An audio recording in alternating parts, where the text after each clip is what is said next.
Hi there, this is Johnny Miller from Point Blank Online Music School. Back once more to show you some cool little tricks with Ableton Live and sounds, samples and loops from clickproduce.com.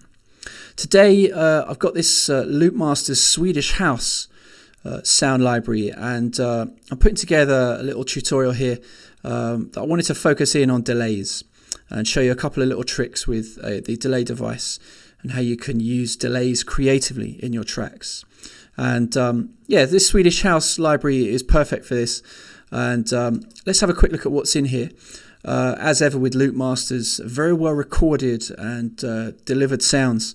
The sound quality is fantastic on all the synth loops and bits and bobs that we have in here. Got a folder of Rex files as well, and sampler patches for all the different types of software that you might be working on: Logic, Cubase, Reason, Ableton, etc. And the two standard folders of sounds and effects and WAV loops. In the sounds and effects, we've got bass sounds, drum hits, effects, synth lines, vocal percussion. That's quite interesting. So some really useful sounds to work with there. And we've got WAV loops as well, which is just your kind of standard setup for a sample library, really.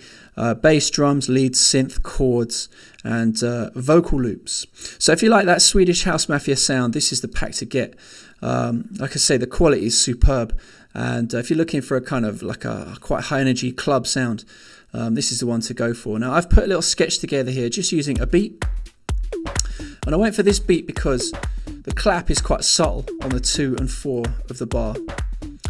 And we've got some extra little sounds in there that I could maybe break up the audio later into bits and use for fills.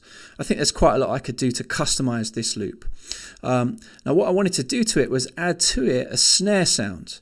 And so I loaded one of the, in the sounds and effects folder here, we've got the drum hits and claps and snares. We've got a whole bunch of claps and snares in there that are really useful.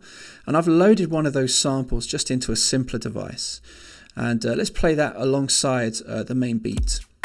And I just wanted to add the extra clap. Sounds like a clap to me, but it's a snare.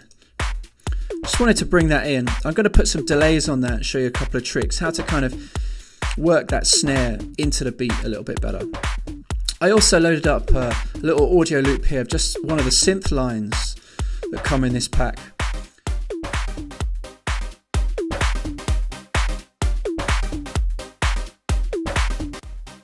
I've added a ping pong delay device to the snare track now, and I've set the feedback value and the wet dry value up at 40%, just so we can hear a fair amount of the original signal coming from the snare, and the sound isn't drowned out by the effect of the delay. Now, a couple of things we could do here. And firstly, what I quite like to do with delay units is, instead of actually sticking with the beat division settings, and the beat divisions just give us the different preset delay times.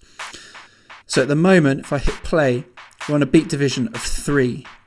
And if I set it to the beat division of 4, we get 1 delay every beat. So there I hit stop, and you can hear that the delay is just playing on each beat of the bar. So if you have it on an odd number, like 3 or 5, you'll hear the delays in between the beats. Whereas if you have the delay on 2 or 4 or 8, you'll hear the delays on top of the original signal. So a good tip is, if you're wanting to get a nice kind of rhythmic effect with your delays, go for the odd numbered beat division buttons. Now, another little trick, and something I quite like to do, is actually not use the beat division buttons at all. To activate this, just turn off the sync function, and the delay unit switches to time mode. Now in time mode, we're working purely in millisecond values here. So all the beat division buttons are grayed out now, and we're working in milliseconds. So this is the time between the original signal and the delay. So at the moment it's on 1 millisecond, which we just hear as a kind of phasing, flanging sound. If I bring that millisecond value up, we can start to hear firstly a stereo widening. And if I bring this up a little bit more, maybe up to about 60 milliseconds, something around there, you can start to hear some very fast, quick delays. Especially if I bring the feedback value up. Now feedback literally sends the signal from the delay device, the affected signal, back through the delay. So we end up with a tail. And think about feedback as the amount of time the delays last for after they've started working. So if I bring that feedback right down, we get only a very short delay. If I bring the feedback up, we'll get a nice long tail, a nice long amount of delays. Now another nice little trick here is to work with a filter. So I can take the filter up into the highs or lows. It's actually quite nice when you're working with the time value to have the filter down low like this, where you get quick but filtered delays. Now I'm going to add a compressor to this track, and this is quite cool.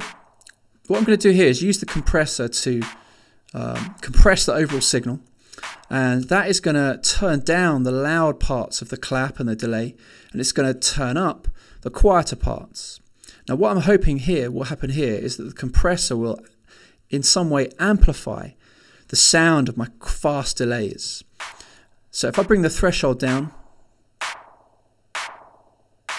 you can start to hear the compressor working. We're getting gain reduction, which is this yellow bar here. As soon as the signal passes above the threshold, the compressor is turning down. It's reducing the gain on the signal.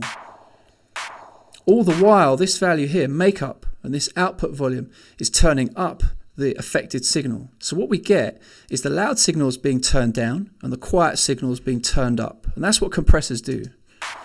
But in this case, it's amplifying the effect of those delays. If I bring the wet dry up a bit as well. Now my delays are as loud as the original snare. And if I turn up the attack value on the compressor, we'll hear more of the snare because the compressor is taking longer to activate, to kick in. And that's allowing the quick sound of the snare to pass through. So if you turn the compressor off, you'll hear the difference. So we've got a little bit more volume and punch. We can also really hear the effect of the delay a lot more. Let's put the beat back on. For this, I've got to take the solo off. And let's put the synth riff on as well.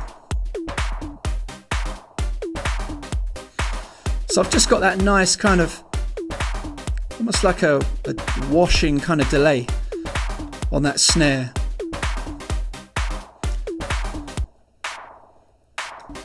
And I've really made that my own now. Anyway, you can learn loads of cool stuff like this over at pointblankonline.net. And I'll be back next week to show you some more tricks with Ableton Live and sounds and samples and loops from clickproduce.com. Peace.